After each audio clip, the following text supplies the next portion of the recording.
everyone, I'm Jenny Delfini. I'm an elementary Spanish teacher in New Paltz, New York, and current president-elect for our. I've been teaching Spanish and French for 20 years, 15 at the elementary level, and I am humbled to be included in GWATFL tips for 2021. I sat down to watch the previously recorded tips, and wouldn't you know it, my colleague Marissa Coulihan had the same idea as I did. If you haven't watched hers yet, please go check it out on the YouTube page for GWATFL. So I delved deeper into that idea, finding your people, and reflected on what I've had to do this year for teaching as I help hone my students' skills and interest in a non-conventional way. We've been remote since March through November of last year, with students returning 2 days a week in November, some deciding to still stay home, and will just be returning to 4 days a week this month. Unlike many secondary programs, each and every student in the elementary level grades 1 through 5, regardless of IEP needs or remedial supports, gets to study Spanish. And that's truly exciting. It definitely poses difficulties in a remote setting, however, coupled with equity issues for accessing lessons online or at the times when we have our live meets together for Spanish. For any given lesson, I can have students who have been attending regularly and have attended every live session. I can have students that I haven't seen for weeks at a time. How do I create an environment that is truly comfortable for everyone, affords them all an opportunity to succeed, and most importantly, lets them enjoy class with me and keeps them coming back? And how do I do that in a 20-minute time frame twice a week? Social emotional supports became extremely important this year. I don't think that any of this is groundbreaking or earth-shattering at this point, but the lessons we have all learned from this past year will remain important going forward. So my tips for you center on connecting with your students. I have 3 that have become my go-tos for the year, and that will continue to be at the forefront of my teaching as we continue. Even though I teach younger students, these tips can carry over to older children as well. So here you go. Number 1, know your students and let them know you. That doesn't mean just knowing a name on a seating chart, nor is it their name and their IEP modifications.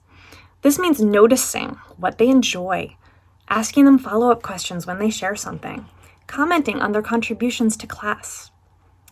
Really notice the logos on their jerseys, the artwork on their folders, and ask them the whys and with whoms, and let them know that you care about what they're saying in class. Know their last names, and it sometimes takes a while for me when I have over 250 students. Likewise, share your teams or art, your family stories. Would you eat the hot lunch that the school was serving today? Did you play the instrument that they play in band? Make your notes and include your students' interests in your lessons and curriculum. And notice them in the hallways in between those lessons too, or before or after those online meetings end. Second, celebrate their small victories. And this is even more important now when we're interacting in unconventional ways. When I haven't seen a student at a live meet in a while, and I notice them, I'll let them know that I've missed them, either by communicating it over the video or in the chat, or emailing them privately later. When I see a student write a comment in the chat box of our live meetings, someone who usually has their camera off and doesn't respond, I acknowledge them first, in addition to my other students' responses, and I praise them for contributing to that conversation. When a student has their camera on for the first time in nearly a year, I smile, and then I send them a note separately, an email, because I know that they're anxious and they don't like being singled out for attention, and tell them how much I enjoyed seeing their smile that day.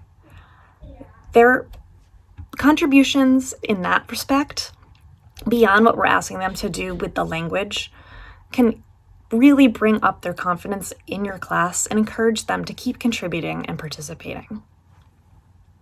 And third, start small each and every lesson and let students work at their own level, especially in those interpersonal spontaneous responses.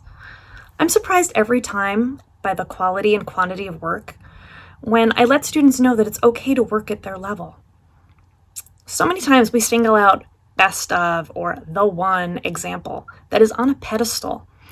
But many students are not there on their journey yet and can easily feel overwhelmed and defeated before they even start. Let them start small, help them achieve more each class. So there you have it. Know them well, celebrate them big, and give them a boost.